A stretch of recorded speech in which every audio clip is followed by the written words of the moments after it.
So you mentioned the road. So you owe me 3 more projects. What are those? Yeah, so the next one is the upgrading and of existing utilities and road networks. Okay. Because if you're going to within the civil aviation complex. Within the civil aviation complex. Yeah. Because if we're going to have lots of industries, food terminal, entertainment and events hub, yeah, attracting more people, thereby attracting more cars, and we have to make sure that we are able to, accommodate. We'll have the capacity. Yeah. You don't want to traffic in Metro Manila in Clark, right? That's right. Yeah. So, people will need more Wi-Fi, so we have to be set. Yeah. People will need more water, electricity. Yeah. So those things are already envisioned to be done now, so that once we have the influx of these industries that brings commodities, vehicles, and people in Clark, we're prepared. Okay. So that we don't get caught red-handed when they're already there. That's the only time we're going to think of them and going to build them. It's going to be too late. Yeah. It's going to be disrupted. Yeah. So what's the last 2 projects? The last 2 projects is coming up with a site development plan for the second runway. Okay. The significance of having a second runway. It's a second runway. Okay. Yeah. Technically, it's a second runway. Okay. There used to be 2 runways existing, but the other one was decommissioned. It's not a runway anymore, but it's a taxiway. Taxiway. Okay. And we're not. Our project is not to build the second runway right away. Okay. It's just to come up with the technical specifications of that second runway, so that we make provisions for the second runway. Yeah, we need to have specific measurements for the second runway. We need to have specific restrictions of developments around the runway. Yeah. Because the existing, the plan for the second runway has existing locators. Okay.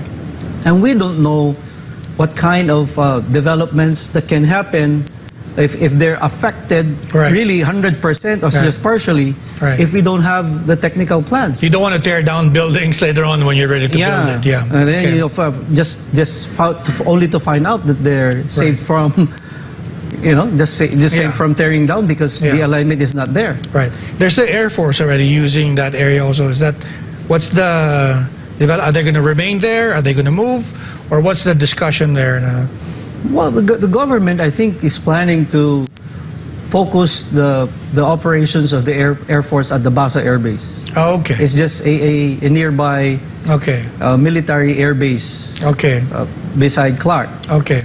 So if that happens, then we can move on to developing that huge space that they occupy now. Also, right. Yeah. So with two parallel runways, the significance there is you can have simultaneous takeoffs and landing, right? Is that right? Unlike in Manila, where you have crisscrossing runways, you can only use one runway at a time, right? Yeah, that's very ideal. Yeah. But for us to be able to do a parallel landing and takeoff, is to have that distance of 2.4 at least. That's what kilometers. That's what you're making provisions for. Yeah. Right, okay. If it's lesser, I don't know how lesser it is. Right. But then you can't do parallel takeoff right? and landing. Yeah. So we have to determine those things now. Right. Right. So that because we don't want to waste time. We don't that's good. You have the foresight, right? Mm. So what's the last project? The last one is something that gives some sense of belongingness and pride for the workforce of CIAC. Okay. For the employees of CIAC. If we are going to attract big investors and implement huge investments, you need expertise, right? We need expertise and all. We have to show ourselves that we are capable of being good managers. Okay. Not just upskilling, getting trainings, getting, consultants to help us in implementing the projects, but also be able to have a space where we can work well. So the last of the 7 flagship projects is the construction of the new headquarters of the CIAC. It's not just a simple headquarters. because we want that structure or facility to become a showcase of our innovation. Right. Showcase of our plans for the future. Right. It's where investors could say, all right, we can see your vision. Yeah. Because in the current one that we have right now is we don't have enough space for meeting many investors at one time. Yeah. We don't have enough space to showcase our plans. Sure. Because it really helps when people could visualize what we want to do. Yeah. So that's the intention. And to get good talent, I mean, you need people to locate. And like, I mean, I was thinking about yourself because you had to give up maybe working in BGC, right, where your BCDA office is. You have to give that up to working Clark. I mean, what did it take to convince you to give up the glitzy lifestyle in BGC for Clark? For one, it's about the challenge of doing something really big and great for the country. Okay. And I know that because of the planning that took place, and understanding of all these plans coming from where I used to work in BCDA, there's so much things that we can do for the airport, right? For the civil aviation complex. Yeah. So that attracted me well, and of course, the challenge, and also the continuity of the things that I've done in the past, because I've been under a new role as president. The new role, because I was a big part of, building the new terminal building. You and Jake were part of that team, right? And the privatization. And building a new metropolis, the new Clark City. Sure. We were part of building the mega complexes for the sports during the Southeast Asian Games, and managing them now. So it's still all related. Yeah. Now, how do you coordinate your plans so that it doesn't interfere with the plans of Clark Development Corporation and Lipad? Because there's a master plan of Lipad, there's a master plan of CIAC, and there's also a master plan of CDC. Could you talk about maybe how you guys maybe consult each other, or maybe make sure that you don't build let's say an entertainment complex with something that needs peace and quiet, right, that Clark is building? Can you talk about that? Maybe just the coordination between those three bodies, right? Like any master planners out there, you scan the environment, you scan all the available master plans out there. And there are so many plans for Clark. There's plans for CDC, the leisure and tourism area. There's plans, like you said, for Lipad. There's plans for the new Clark City and plans for the Clark Civil Aviation Complex. There's another one that's the Clark Global City. They also have their own master plans. So you incorporate all of the existing plans, but make sure that they're all aligned. BCDA has been talking with the different. So that's good. There's dialogue, right? There's dialogue. There's dialogue to make sure that the roads are connected well. The utilities, whether they're underground or overhead, are going to be able to seamlessly connect with each other. That's important too. It's not like you have a standard gauge and a narrow gauge for a rail. So we don't want that. Just like the pipes for your sewage, the pipes for your drainage. They should be the same. They're able to flow. Water can flow well. So things like those. So BCD has been keeping in touch, coordinating with its different subsidiaries. Even before I came in CIAC, there were already discussions with the different subsidiaries to align all of these plans. That's good. Now, I know you said that your grand ambition is really to put the Philippines in the regional map of Southeast Asia through Clark, right? But what about the effort to promote Central Luzon itself? Because that's an integral part of promoting the airport and realizing your bigger vision for Southeast Asia, right? Does Central Luzon have enough to offer, you think, in terms of a destination? You've been living in the area for a while now. What's your observation there? What's your take? Does it have enough to offer? It has more than enough. More than enough. It's a different kind of lifestyle. It's the place, not just Clark, not just Subic, but the entire Central Luzon provides a better quality of life. Because there are many pieces of land that are being managed by corporations like SBMA, CIAC, CDC, BCDA, and others that are integrated together, that creates different options for people having a more livable place. Right. And the growth of these places are controlled as well. Because we have what we call a council that guides these different special economic zones in coming up with their own master plans and implementations. So we have what we call a Subi-Clark Alliance Development Council, which aligns all of the plans of the different special economic zones in Bataan, in Zambales, in Pampanga, Tarlac, and other provinces of Central Luzon.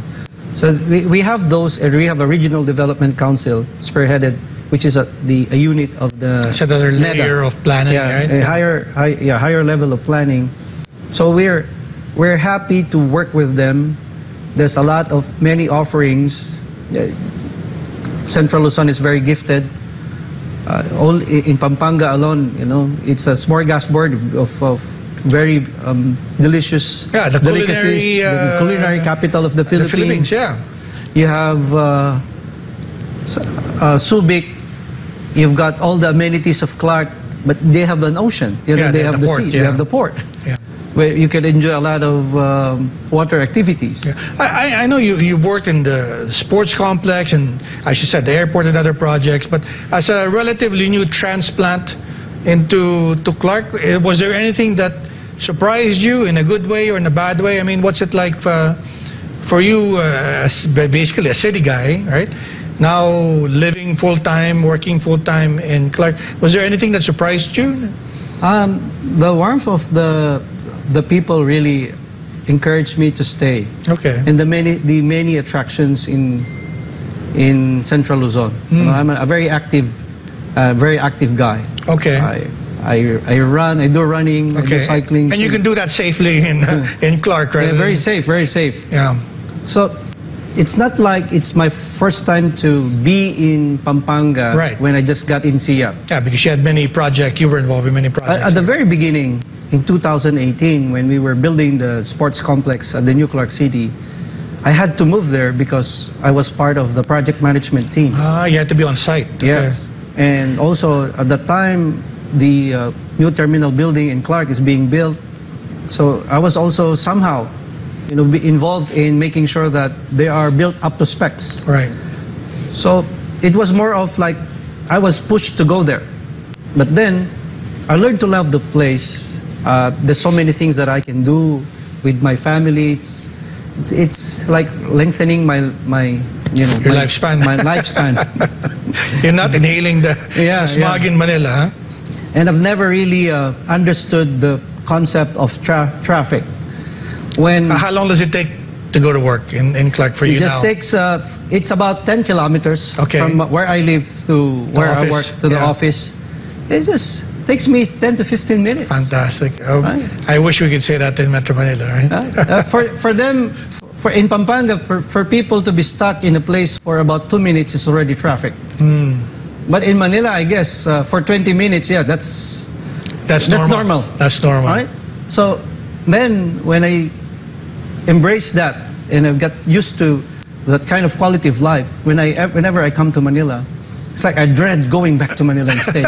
I just want to go out immediately. Yeah, because of work, I had the capital and all the national government agencies, which I need to work with, are here. So I have to keep going back and forth. But hopefully in the future, because there's already a plan back then to make Clark as a backup government center of the government. And hopefully that could work out. Government agencies should start looking of moving some of its units, at least. Personnel, it's personnel. Many of the things that we do are not really needed here in the capital. You don't need to be in the capital to do your work. Right. Well, Arrey, very, very ambitious projects, very interesting. We'll be watching it very carefully. I hope you stay much longer than Jake, so you can see through these projects. But I want to thank you for your time. But before we go, maybe you want to leave our viewers with a message? Yes. I'd like to invite everyone to go to Clark, because we have a very beautiful airport. We have a very beautiful place. You can enjoy many things. Enjoy food. Enjoy an active lifestyle. You can bike. You can safely. You can jog anywhere. You can bring your family. You've got one of the biggest water parks in Southeast Asia or Asia in Clark. There are many things that you can do, not just in Clark, but also in Pampanga, in Subic, in other many places. You can go hiking. There's so many outdoor activities. You know, it's befitting for us at this very competitive age, where we're all technology-driven age, where we're all just in our couches, looking at our laptops, our cell phones. We have to bring our kids, our children outside, and us as well, who work hard. There are many activities that we can do, enjoy life out there. We've got very nice infrastructure in Central Luzon. So please do come, travel, use the CRK, the Clark International Airport, enjoy food, go to the sports complexes, the world-class sports complexes. They have weekly activities. You can join duathlons, triathlons, and many other marathons up there. In fact, there's one in December 17, which is the opening of that connection of the Clark to the New Clark City, which they call the airport access road to New Clark City, airport to New Clark City access road. There's going to be a marathon that will take place there. So please visit and see what I'm telling about. Well, Arrey, thank you very much. I think I'll skip the marathon. I'll go straight to the food tour.